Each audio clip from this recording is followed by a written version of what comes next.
സംസ്ഥാനത്ത് തദ്ദേശ സ്വയംഭരണ വകുപ്പിന്റെ നേതൃത്വത്തിൽ കൺട്രോൾ റൂം പ്രവർത്തനം ആരംഭിച്ചു. മഴക്കെടുതിയെ തുടർന്ന് പൊതുജനങ്ങൾക്കുണ്ടായ ബുദ്ധിമുട്ടുകൾ പരിഹരിക്കുന്നതിനായാണ് തിരുവനന്തപുരത്ത് 24 മണിക്കൂറും പ്രവർത്തിക്കുന്ന കൺട്രോൾ റൂം ആരംഭിച്ചത്.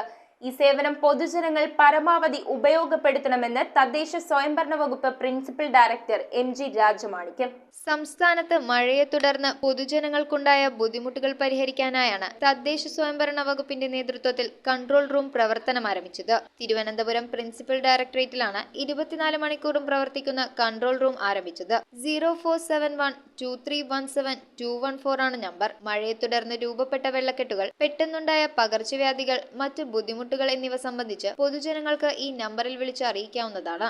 പൊതുജനങ്ങൾ ഈ സേവനം പരമാവധി ഉപയോഗപ്പെടുത്തണമെന്ന് തദ്ദേശ സ്വയംഭരണ വകുപ്പ് പ്രിൻസിപ്പൽ ഡയറക്ടർ MG രാജമാണിക്യം അഭ്യർത്ഥിച്ചു. News desk metro 7. തറവാട്ടിലേക്ക് സാധനങ്ങൾ വാങ്ങിയ കട ഇത് തന്നെ. ഇനി ഒന്നും നോക്കണ്ട, കണ്ണടച്ച് വാങ്ങിച്ചോ. ഏത് ഐറ്റത്തിനും ഞാൻ ഗ്യാരണ്ടി. ചേന്നാട്, തലമുറകൾ കൈമാറുന്ന വിശ്വാസം. ചേന്നാട് ഇലക്ട്രിക്കൽസ്, തോപ്പുംപടി, കൊച്ചിൻ 5.